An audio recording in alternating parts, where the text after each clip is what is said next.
Pressure, because some people say pressure is good. You can't take things lightly, especially exams. But how much pressure is too much pressure? And is pressure a good thing? Because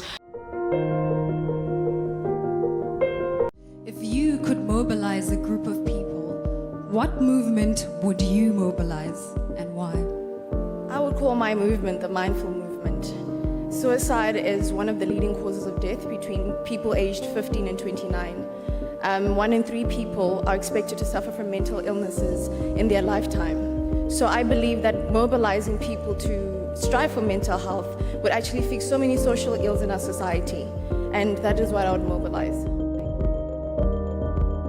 So today we're going to be talking about exam stress. I think I remember when I was in grade 11, matric and university, how stressful it was to write exams, how anxious I would get before writing exams. And in as much as we can talk about the management of exam stress, I think it's something that needs to be emphasized on in our society, because we really struggle. We really, really struggle when it comes to exams. You get to a point where you're so anxious that you can't even write the exam, or you feel like you can't do it. So I thought it would be an important conversation to have now, because exam season is starting, especially for our learners, in grade 11, matric, and in university as well. So tonight we're going to be joined by clinical psychologist Sikanda Kala, and we also have the co-founder of Fundament, Tao Boyle. Welcome to Mindful Mondays. Hi, how are you? I'm well, a little bit cold. I think the same as everyone else.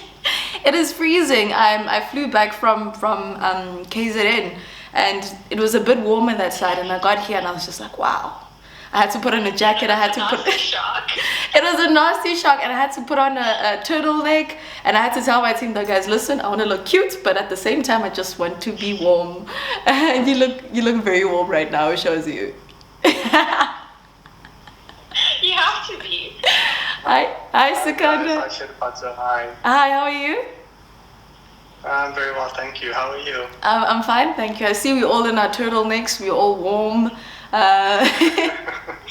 Trying to keep as warm as possible. I think the last kick of this winter has been a bit of a heavy one, but I do think we'll soldier through. And someone was saying spring is about to start. Why is it getting so cold now? Because I think we were very lucky with this winter. It wasn't as bad as we all anticipated. But I just introduced the topic to everyone, and for me it's quite an important one, because I struggled a lot with my anxiety due to exam stress, and especially now with the current conditions that we're living in, with the pandemic, learning has changed, and how students have to adapt to that.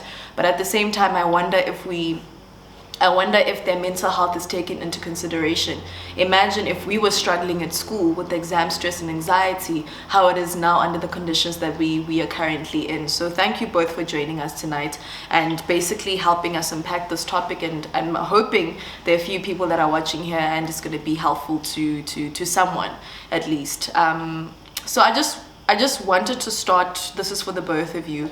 As I've said, all of us can relate to exam stress. If you're a person that doesn't really stress before an exam, I envy you so much. But especially during finals, I remember in matric, I had an episode where I was writing maths paper 2, and I was like, I can't do this. And I broke down to the point where before I even stepped into the exam room, I was just like, I am done. It's fine. Whatever happens, happens. Because I never learned how to deal with my stress, or how to have coping mechanisms that can help me not get to a point where I'm paralyzed with anxiety or with stress before I enter an exam room. That was my experience. So for the both of you, do you remember what it was like to write exams?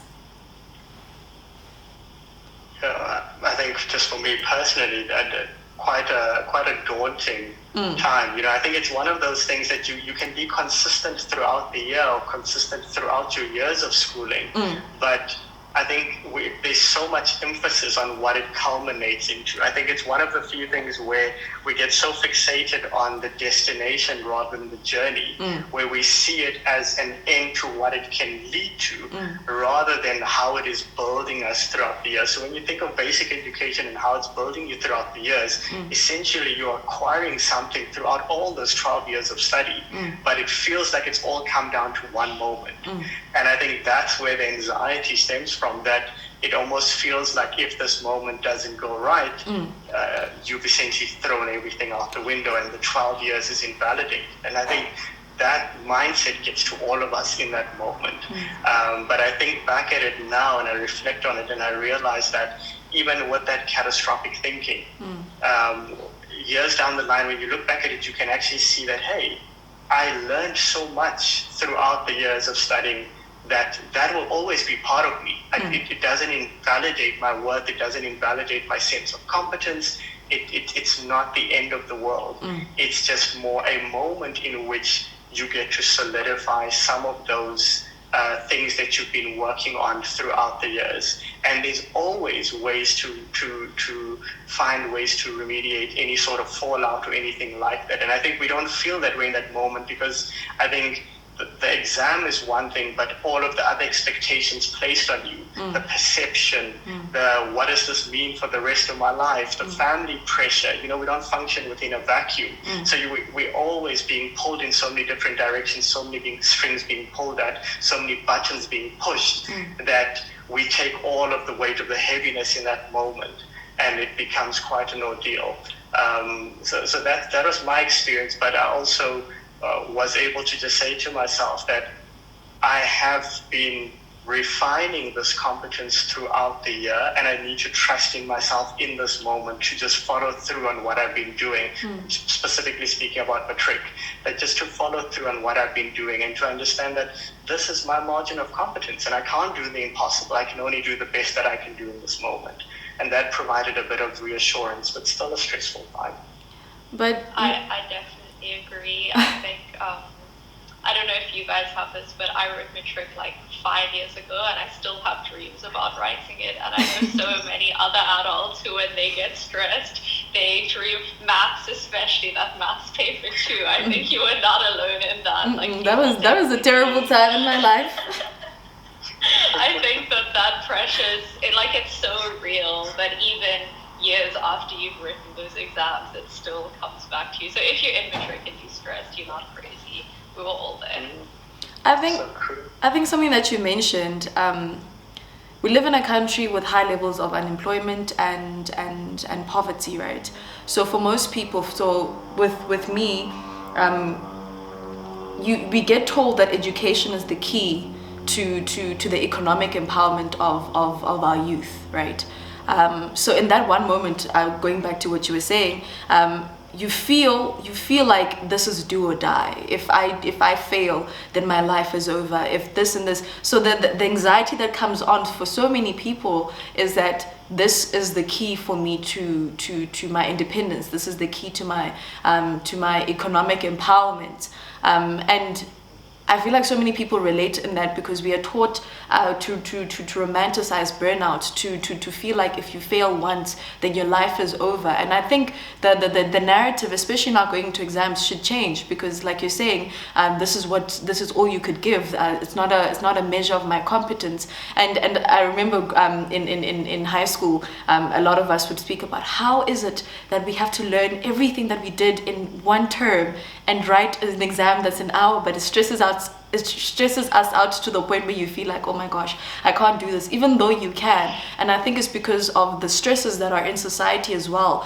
about what it means to be successful, what it means to succeed, or to just pass an exam, and the pressure that is on so many people to just be successful because education is put forward, and it is the key to the economic empowerment of so many of us. And for me, I'm wondering, based on your guys' experience and what you've encountered, what are the other key stresses that exist, especially for students, especially matric, especially during the pandemic, during the exam season? So sorry, yeah. So I heard the last part about in relation to the pandemic specifically. I think, you touched on the psychosocial aspects that in the context that we find ourselves in, we're all subject to that in different degrees, different diverse backgrounds. And I think you also alluded to how there's also a change in the generational expectation that you can put forward. It's almost like education can change future generations to come. And I think you feel the weight of that responsibility.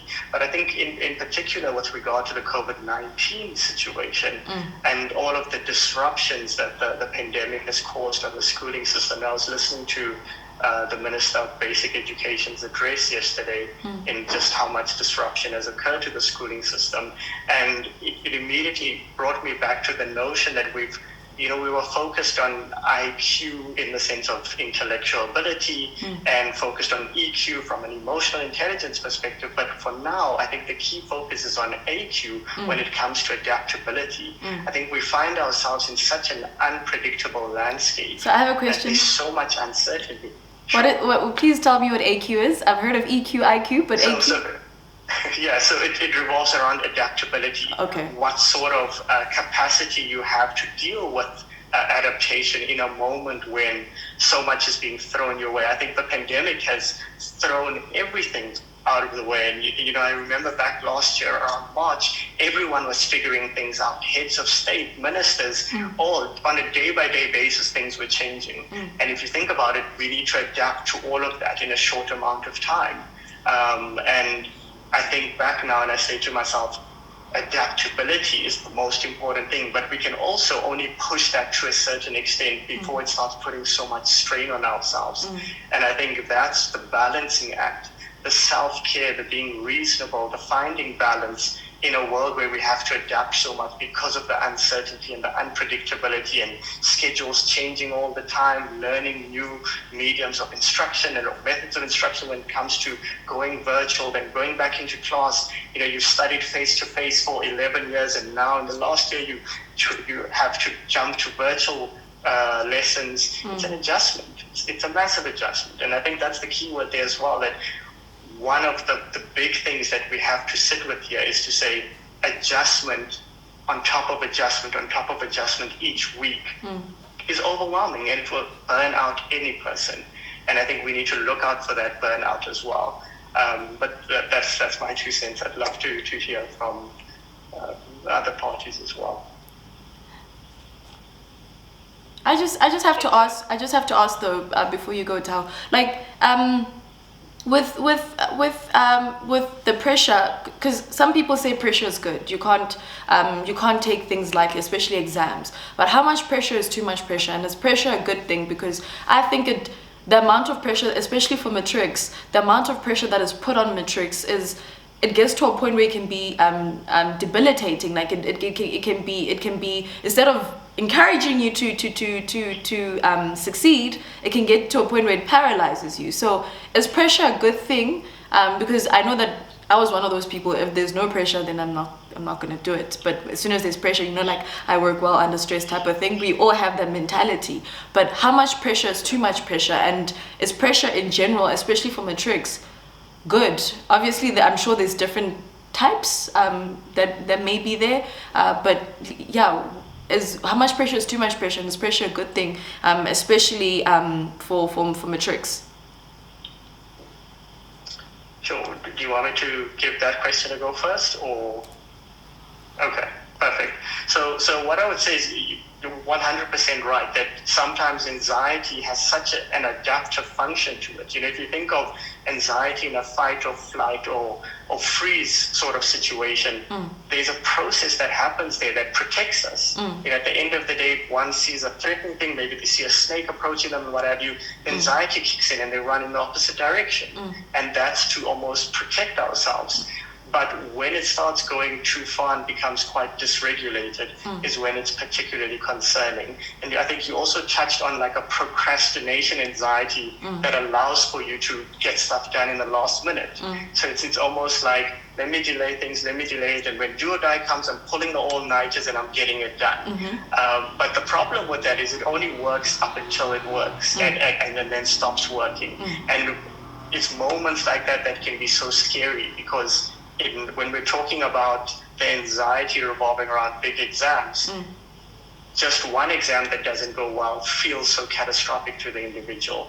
And what I would say then is, rather than taking that approach of letting the anxiety fuel you in a dysregulated way, find ways to regulate it and say to yourself, hey, this anxiety that I'm dealing with, is it allowing me to be consistent on a daily basis? So am I worried about the pressure of the year and I understand the responsibility, and I'm taking it more from a responsibility perspective, and then channeling that anxiety in a way that allows you to be consistent while still living a balanced, healthy life.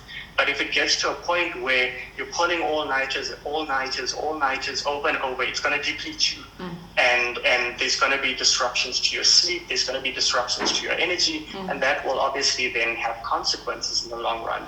So I think at the end of the day, one needs to just think about, is it serving a beneficial function, or is it debilitating me? And that can sometimes be difficult, but that's where the self-awareness kicks in, to check in with yourself on a daily or weekly basis to say, this past week, how have I been doing? How many hours of sleep have I been getting? How balanced have I been with having a healthy diet, still managing to socialize a little bit, get a bit of social contact, and all of those particular things that are essential for a well-balanced life. And I would say that's when you start having more insight on the best ways to maneuver through some of the anxiety challenges. And in that case, then how does one differentiate between good stress and bad stress, and what signs? Because with the procrastination, anxiety that you're speaking about, it's almost like we don't know how to recognize when it's too much or when it's gonna get to a point where you're gonna burn out, because you decide to leave things for the last minute because you've been anxious about it, because you're like, no, I don't even understand the work, and then the night before but eventually, like you're saying, it's gonna catch up to you.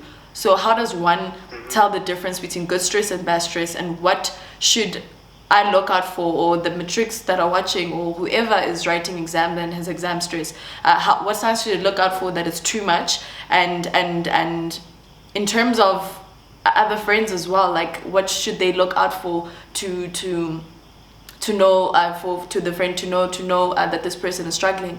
Because I think on a university level as well, even in a high school level as well, we've had so many stories where people die by suicide because they just can't handle what's coming next.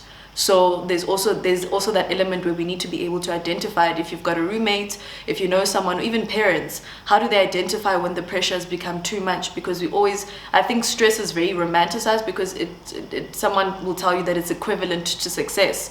So how do we differentiate between good and bad stress, and how do we look for signs within ourselves, and how does a parent look for signs, or how does a person or a friend or a loved one look for signs in another person to just make sure that they're fine? Exactly. Yeah. Well, I think there's an individual question then, how do you know from a self-awareness perspective, and then how does the people around you, your loved ones, identify that? And how do we differentiate between the two?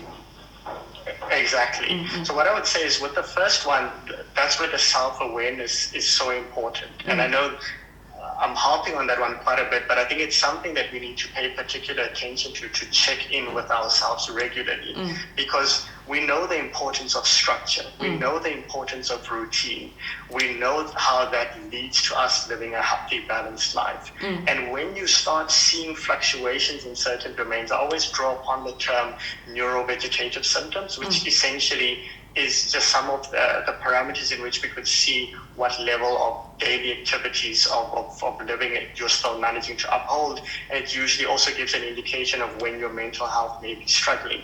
And it's the key ones are sleep, appetite, energy, memory, concentration, just to name a few. And I think when you start realizing disruptions in there, where you're not getting good quality sleep, you're not getting the same duration of sleep that you were previously getting, you're deviating from your baseline quite a bit.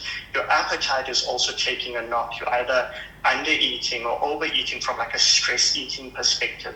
Your energy levels are where you don't need them to be. That's when you start identifying that, hey, this is bad stress. This is debilitating. This is starting to result in in complications for me. And that can be quite insightful as like a warning sign of let me look into this a bit more. And I think for family members as well, you know, at the end of the day, we're social beings. You know, we get nourished by the loved ones around us. And sometimes people can look out and say, hey, this person, you know, spent a bit of time with me, but they're socially isolating and they're withdrawing themselves quite a bit. Is that for them to study, or do I feel that it's going into more of an excessive space? And that's where the healthiness of the relationship matters, to be able to check in with the individual and have an open conversation and say, hey, I'm a bit concerned, but I'm not judging. You know how things work for you, you know what's happening, but I'm concerned, and let's have a conversation in which we can negotiate some of those concerns. But you can only do that when there's a healthy relationship, where it doesn't feel like judgment. It doesn't feel like you're trying to control me, helicopter parenting and those sort of things that will then become defensive and push back on. So I think it's so important to nourish a relationship over a prolonged period of time so that we can have that sort of conversation. I think we also feel more comfortable to reach out for support when we've had a good quality relationship in which we're not going to be met with, hey, figure it out yourself, or I've been warning you, you need to do this a bit better, that judgment or that anger or that irritability. But we feel safe enough to go to someone and say, hey, I'm struggling a little bit, my sleep is off, this is off, can I just discuss this with you? Can we reach out for assistance? Can we reach out for support? And to then draw upon those support services. Yeah, I think something I would add to that, because this blew my mind when I learned it, was not all procrastination is fueled by anxiety. Sometimes it can be fueled by perfectionism. And a lot of people who procrastinate are actually just worried about not performing well. But if you only studied the night before and then you get a 50%, you have that built-in excuse of, oh, I only studied the night before. And I think a lot of university students fall into this trap, especially in first year. And so I think that one thing that is also really important for you as a person is, if you are procrastinating, maybe take a minute and think about why. Is it because you genuinely need the pressure, or is it because you're actually quite a perfectionist at heart? And I think a lot of people are perfectionists because, as Shudu said, like, there's a lot of academic pressure on people and everybody wants to perform well. So that when I learned that, I was so surprised. I couldn't believe it. So if you are a procrastinator, consider if maybe you're a perfectionist as well. I think you're so right, because I think I'm one of those people as well where sometimes I know that perfection is not attainable, right? But at the same time, I still want it. I still want to do well.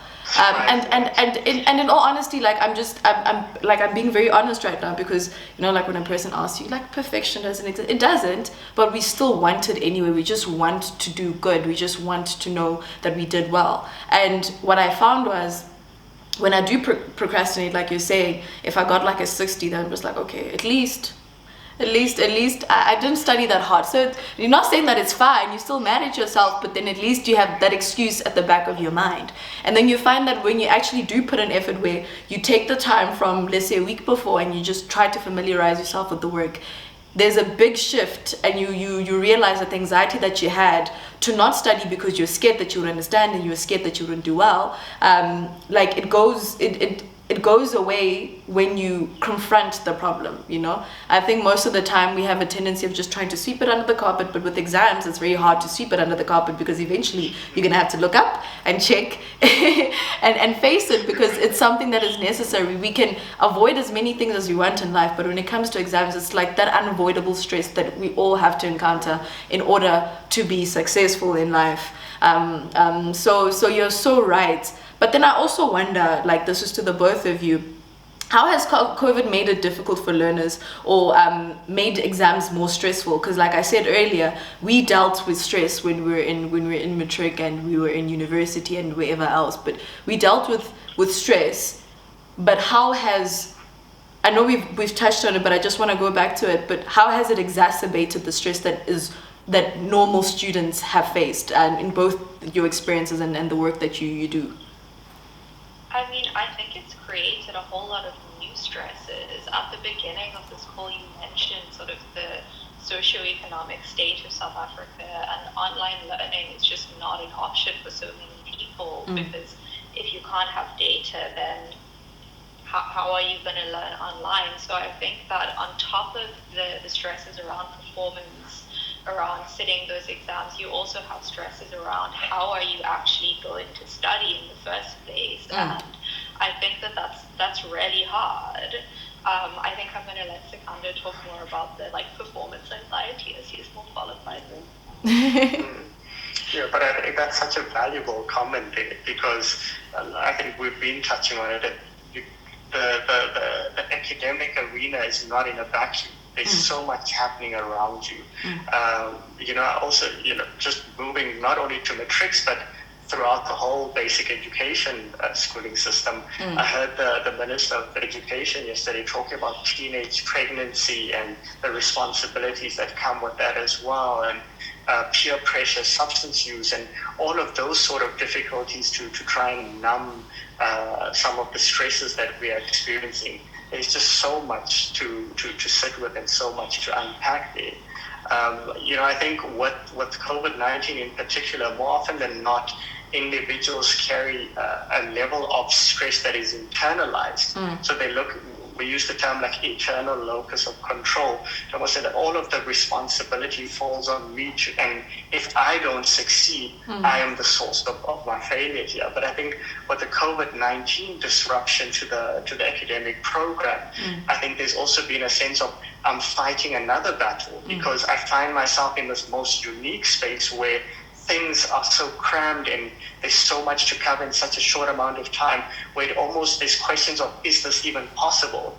Or even that comparative element of, I have it worse than anyone's ever had it before. So that also gets you down. It almost creates a sense of hopelessness. It's almost like, am I being asked to do the impossible? And I think that sort of concern about all the stresses externally also adds quite a lot of weight. And I think that's something that we really need to keep in mind and need to provide that reassurance that, hey, we're factoring in these things, we're understanding it, there's leeway. As part of my work, I also sit on an academic health committee to just kind of say, at the end of the day, when students are going and then struggling quite significantly, there's ways in which we can work around it, and there's support measures. And I think sometimes that feels so inaccessible because we feel like there's such a distance between the expectation and my responsibility to perform on that expectation. And I think we just need to also focus on the fact that in a nuanced context or in a unique context, everyone around us needs to appraise that these are unique times, and there needs to be some level of consideration to that as well. I think practicing kindness, being kind to yourself and others being kind to you. I remember my psychologist told me that I need to, because I had to transition to online learning, and I've never done that before.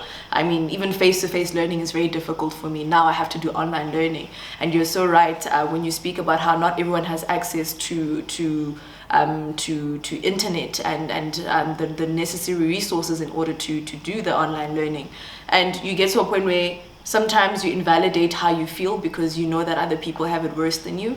But when I spoke to her, she spoke about how we need to focus on the small victories right now, especially as students. And she spoke about how sometimes in terms of how we want to deal with our anxiety, it's about the small victories that will build up to bigger victories. So at first, when the pandemic hit, I couldn't even study. It was so difficult for me because I just didn't want to get out of bed. I was just it was so difficult.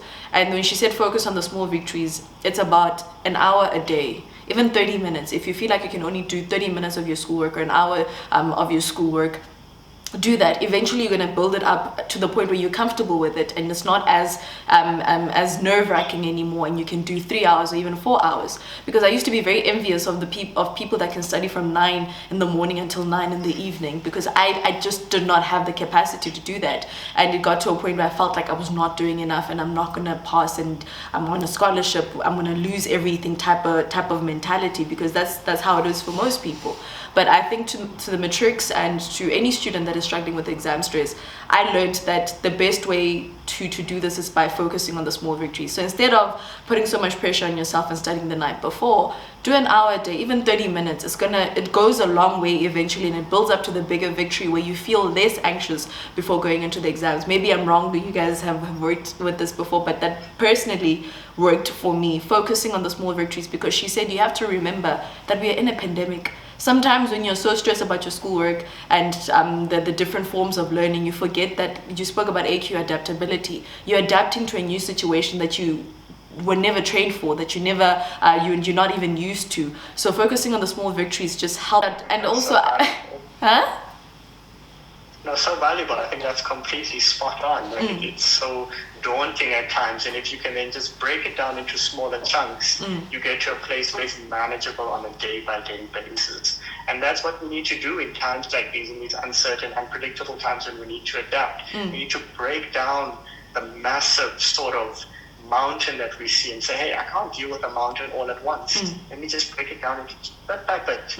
And I think that's completely valuable. Thank you for that. No, it really helped me a lot. I finally got out of bed and I could study, like, even if it was just 30 minutes. Because with online learning, you see other people adapting quicker than you are. Or even in class, you see other people getting things quicker than you are, and then you start doubting yourself, and you get to a point where even before, like when you're studying in an exam, especially with maths paper 2, you just go blank and you can't remember anything because you've already subconsciously decided that you're not going to do well. I'm not going to do well. I'm going to fail because I don't know what like that type of thing. And then you remember that you actually started studying the day before. So for me, it became about the small victories where I needed to just do bit by bit, because like you're saying, a mountain just before exams is just it's too much. It's way too much. But I need to it's bothering me in my head right now, the correct pronunciation of your name, because Teo, I have 10 million pronunciations of your name, so if you could please correct. It rhymes with mayo. Teo rhymes with mayo. Teo, okay. I want you to please, if you could please tell us what Fundament is all about and how it started, how it can help teens for exams, and what resources are available to students to help them with exam prep. Because I see a lot of people asking what resources are available, what help is there for students. Yeah, so Fundament is basically a solution to this problem of data being so unaffordable for so many people. A lot of people have access to social data, but not necessarily to normal data. And so we thought, okay, let's find a way to make online learning accessible on WhatsApp and Facebook, because that's what people are using. So essentially it's a WhatsApp robot, and you can message it and you can send it any of your questions. So if you want to learn more about mitosis, you send a message saying search mitosis, and then you'll get a WhatsApp explaining all about mitosis. If you want to solve a maths question, you send the maths question, you'll get a reply on WhatsApp explaining how to do the maths question. You can download past pages, you can words, and also, of course, in South Africa, many people go to school in English but don't necessarily speak English at home, and so we've also made it available in 11 different languages so that you can get instructions in a language that you are familiar with. And so it's intended to be a study buddy, hence the name Fundament, and it's supposed to help you when you're sitting at home not sure what to do, get access to all of the resources that you would need to pass matric. So if you want to try it out, you can send a message to 060-070-3213, and if remembering that is paid, you can just click on the Fundament profile, the numbers in the bio, and I'll put it in the chat as well. And yeah, if you just send a message saying hi, then the robot will send you all of the instructions. It will explain to you what to do, and you can study using your social data. That is amazing. Do you know how many times I wish I had that when I was struggling, where there's this one thing that's bothering you, you're looking and you just can't get it.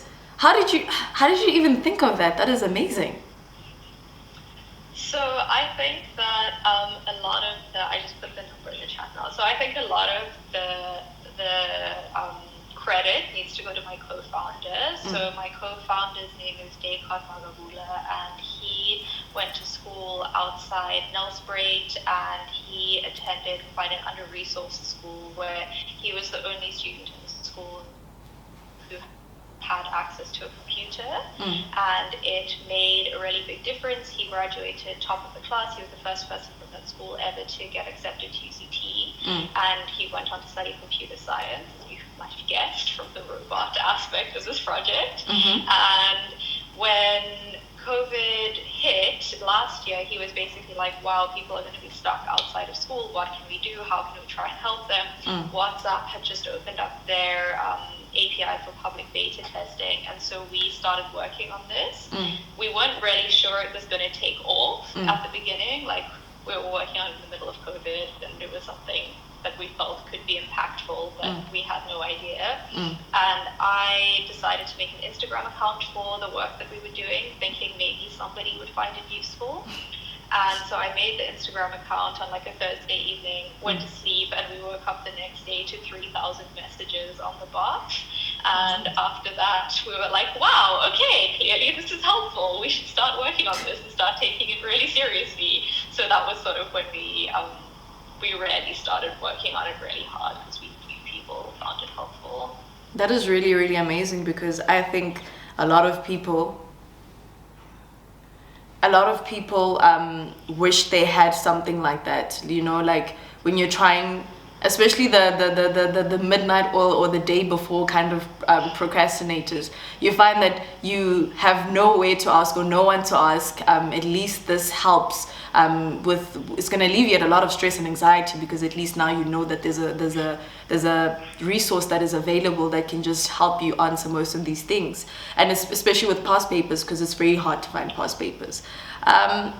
We are about to wrap up, so I just want to find out from the both of you,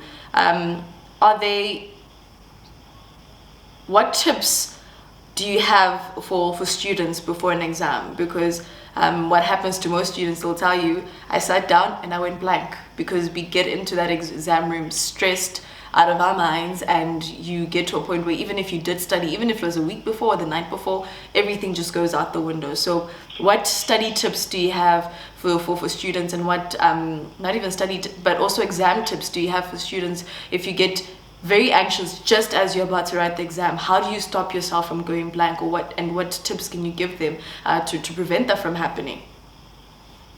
I guess I have 3 like practical tips. The first one is, when you are waiting to enter the exam venue, there's always a couple of people who are talking about how they didn't get through all the content, or they're so stressed, or they think they're going to fail. Put your headphones on, put your earplugs in, don't get any of that secondhand stress near you, because you are already in quite a vulnerable state, and if you're around other people who are stressing, that can be very dangerous just before an exam. So I would always recommend go and stand away from those people who are talking about how the exam's going to be so difficult. And then this one is specifically for matric, but one of the worst moments I always found in a matric exam is when you're all seated and you're all quiet and they're handing out the paper, and that can take quite a while, and you can just sit there and go, this is it, it's over, it's done for me, I'm gonna fail, this is the worst moment of my life. So have a plan for that moment. It can be like a breathing exercise, a meditation, whatever you know is going to work for you. But have a plan for what you're going to do for those 10 minutes, because otherwise it's going to send you into a spiral, especially when it's a final matric paper, because all of that cumulative pressure of all those 12 years is going to come to you in those 10 minutes. So whatever you know is going to calm you down, do that. And then when you're in the actual paper, the one thing that always used to help me was, if you see a question, you look at it and you're just like, I don't know what this is. What is going on here? Try and remember that they can never test you on something that isn't in your syllabus. So the most important thing to do is, if you see this math question, let's say you're looking at it, it's question 3, and you just, I don't know what to do. But question 3 is always number patterns. Just try and think back, okay, how does this relate to the syllabus? Because you're not going to get into maths and like have a question on astrophysics. It's going to be something that your teachers have gone over in class. And so if you get to that moment, you look at something and you go in completely blank, take a deep breath and think, okay, which part of the syllabus is this related to, and how can I find those connections? And then the last thing is, if you really can't find that connection, or you're looking at it and you're like, geez, like that tip was not helpful at all, thanks, then I would say remember that you have one. That goal is to get the most marks in the least time. And so what you really don't want to do is spend half an hour on a question that's really hard that you could get wrong, and run out of time for an easy question at the end that you could have gotten right. So if you spend more than 5 minutes on a question, personally, I would always recommend just shamelessly circle it, skip it, and come back at the end if you have time. Because what you really need to do is make sure you snap up all of those easy marks as soon as possible, and then come back to the difficult questions afterwards if you have time, so that you maximize the number of marks you could get. So those would be my like practical tips for how to deal with the day of an exam. Those are absolutely phenomenal practical tips. I think I'll just maybe add one or two, because you covered so many so perfectly. I would say that, touching on the last point of going and getting the other easy marks and not fixating, I think early on we spoke about perfectionistic information. And I think that's where you get so fixated on, I need to get this question, I need to, and I think there's also an element there of being like having almost quite a fixation and rigidity to doing things in an orderly way. So I must do it one page to the next, and I think we need to identify that's a personality thing in that moment, and also a rigidity that might not serve you well. So to sometimes challenge that and to go out of your comfort zone and say, hey, let me build my confidence in the questions that I'm getting right. And when I feel like I'm in a better headspace and I'm less overwhelmed with one question that really threw me off, I can approach that question in a calmer space and more level-headed space. And you may find that you approach that question so much better when you build that confidence with the easier questions. And then also just to touch on, before entering the venue as well, often you sometimes see people studying at the very last minute. And I think, that's something to really be mindful of, because I think sometimes people can say it's worth the anxiety because I may get a few extra marks in learning something at the very last minute. But I think you really need to consider the role that anxiety is playing in how you're in that testing situation. If studying at the very last minute is making you more and more anxious by the second, by the minute, it might not be worth it. And I think that's an important thing to factor in as well. And I would say if you need to look at it from, the month before, the week before, and on the day, that's when you can factor in a self-awareness to say to yourself, the month before, let me maybe work on my notes, if that is what has previously worked for me, so I'm streamlining things. The day before, let me maybe just practice on a few very refined sort of previous exam questions, so that I consolidate what I was doing the week before. And then on the day of, say to yourself, hey, with self-awareness, I need to go in a calm space. So let me get a proper rest the night before. Let me go in and I think, just like Tayo was saying, to almost then not find yourself in an anxious space, listening to other people and hearing that. So let me go in well rested, keep a bit of distance, and go in with this least amount of anxiety that I can try and get for. And even then, it's not perfect. You're human. You're still going to feel anxious, but in a way that you can at least contain as best as possible. And I think that's a big thing to also end up on, that you can't get everything right all the time. You can't be perfect all the time. Be forgiving of yourself. Be easy on yourself, and to say, hey, I'm coming in here with the best shot that I can give this, and that's what I'm going to put down. And after that, it's out of my control. We'll figure it out when it gets to that point. And I would say that's also particularly helpful. I'm going to add one thing, which is that SOPs and matric upgrades exist for a reason. Your teachers make you feel like you have one shot at writing matric, and this exam is life-defining. You are so much more than your marks, and you can always rewrite an exam if you want to. And I think that is not something we tell matrix enough. So just remember, you don't have to do it perfectly the first time. There are lots of options to rewrite an exam if you want to. And also there are so many places, there's also the option to even upgrade your marks if you feel like you didn't do well enough. And you're so right, like these options should be open to matrix and everyone, because everyone they make you feel like if this doesn't go right, then your life is over. But I think life is not over, like there's so many other options that are available, and just because you fell down the first time, it doesn't mean that you can't get up. There's so many resources, as Teo mentioned, that you can try. Even subs exist for a reason. Upgrading submits for a reason. Rewriting exists for a reason. And a lot of people might be watching this and think, oh no, we shouldn't be telling people that you just have to do well the first time.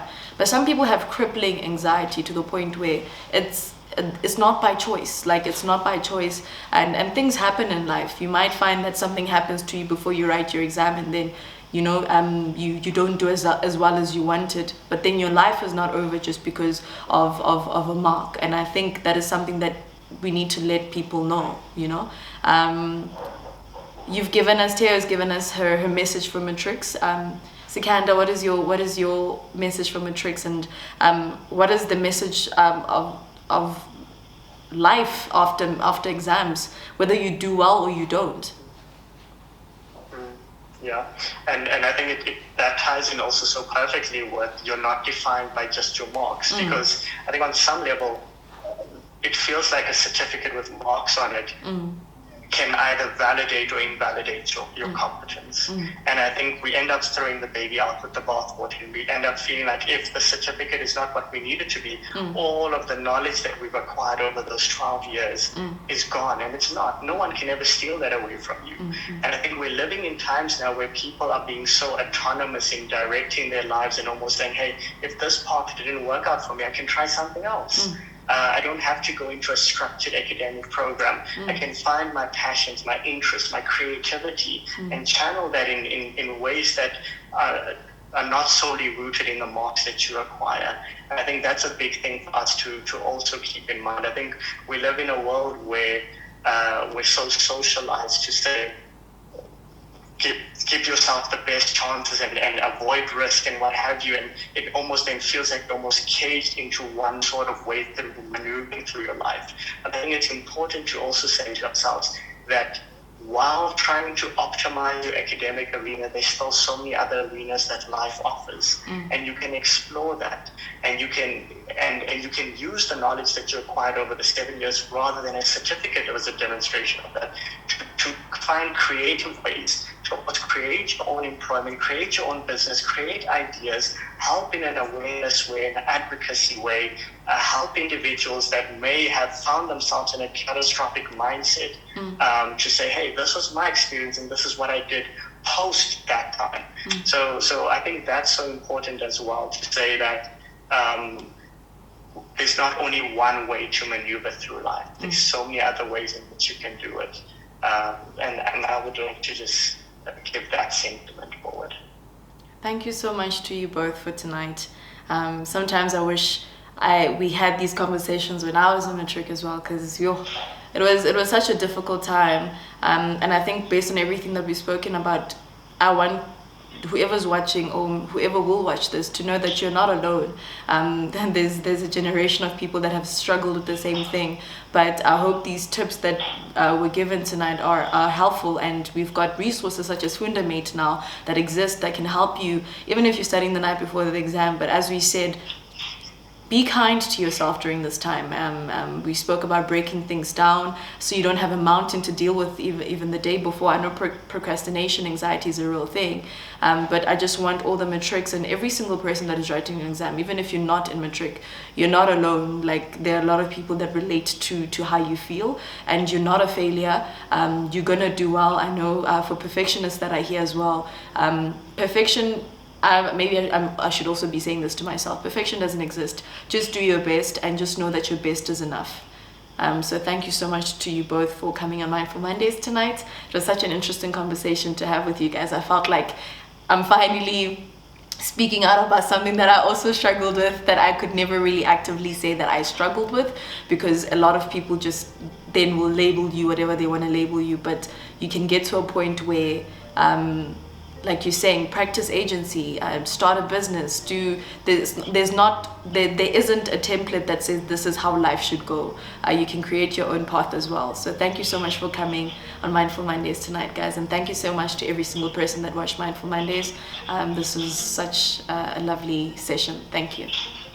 Good night, guys. Thank you for having us. Thank you, and thank you for facilitating such platforms of dialogue. So thank you so much for that as well. Oh, thank you so much. Thank you. Good night, guys. Bye. Cheers, guys.